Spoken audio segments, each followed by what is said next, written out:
हे बाळासाहेबांपासून आहे आणि याच कोकणाने शिवसेनेला 9 पैकी 8 आमदार दिले.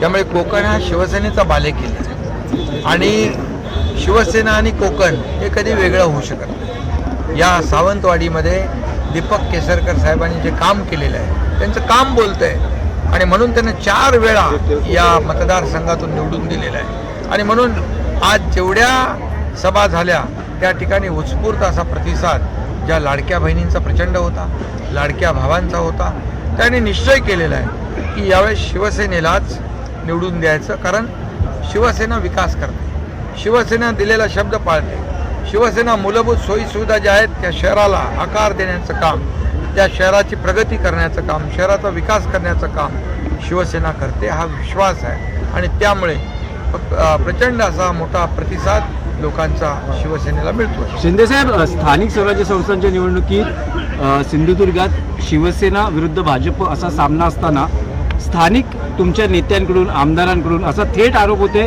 की भाजपकडून पैशांचं वाटप जोरदार सुरू आहे. निलेश राणेंनी एक स्टिंग ऑपरेशनही उघडकीस आणलं आणि त्याबद्दल त्यांच्या विरोधात गुन्हाही दाखल झालेला आहे. ते झालं ना, आता ते झालं, त्याची चर्चाही झाली, मीडियामध्ये ऐकलंही. आणि मतदान जे आहे हे निर्भय वातावरणामध्ये, फेअर अँड फ्री वातावरणामध्ये झालं पाहिजे. आणि म्हणून कोकणातली माणसं ही प्रामाणिक आणि स्वाभिमानी आहे. हे पैशाने त्यांना विकत घेता येणार नाही. कामाला ते मतदान करतात, जे लोक काम करतात त्यांच्या पाठीशी उभे राहतात. आणि म्हणून मी या ठिकाणी एवढंच सांगतो, कोकणी माणूस, कोकणातला माणूस हा शिवसेनेवर प्रेम करतो, शिवसेनेवर त्याची श्रद्धा आहे.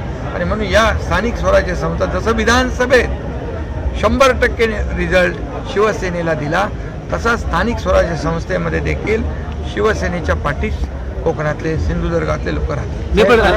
रवींद्र चव्हाणांवर आक्षेप आहे, रवींद्र चव्हाणांवर इथे आक्षेप घेतला जातो आहे की सिंधुदुर्गातल्या राजकारणाची संस्कृती रवींद्र चव्हाणांनी बिघडवली असा आरोप थेट निलेश राणे करता आहेत, दीपक केसरकर करता आहेत. मला आता याच्यावर काही बोलायचं नाही. योग्य वेळेला मी नक्की बोलेन.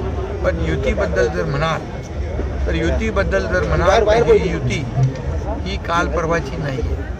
ही युती झालेली शिवसेना भाजपची ही आदरणीय बाळासाहेब, अटलजी आणि अडवाणीजींच्या काळातली युती आहे. ही युती सत्ता आणि खुर्चीसाठी झालेली नाही आहे. ही युती विचारधारेवर झालेली आहे.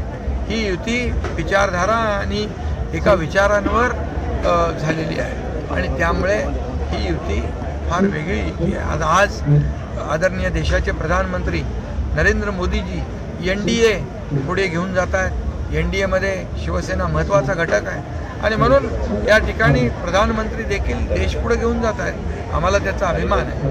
आणि म्हणून युती जी आहे ही काल परवाची युती नाही, ही बाळासाहेब, अटलजी, अडवाणींच्या काळातली युती आहे. ही जुनी आम्ही मित्रपक्ष आहोत आणि आता त्याचं नेतृत्व देशाचे प्रधानमंत्री करतात. एकच प्रश्न, तुम्ही राणे साहेबांची आज भेट घेतली. सिंधुदुर्गामध्ये स्वतः नारायण राणे साहेब युतीसाठी आग्रही होते, पण ही युती होऊ शकली नाही. आता निवडणुका पुढे गेल्या, निवडणुका आता उद्या परवावर आल्यात. आता याच्यामध्ये राणे साहेब देखील सकारात्मक होते, केसरकर साहेब देखील होते, उदय सामंत देखील होते, निलेश राणे होते, शिवसेनाही होती.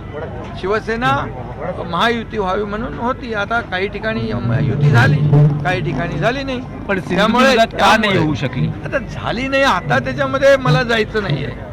आता आम्हाला निवडणुका जिंकायच्या आणि म्हणून जो प्रतिसाद या ठिकाणी मिळतोय त्यावर लोकांनी ठरवलेलं आहे की शिवसेना काम करणारी संघटना आहे, काम करणारा पक्ष आहे, दिलेला शब्द पाळणार आहे. आणि त्यामुळे या ठिकाणी शिवसेनेला भरघोस असं यश मिळेल.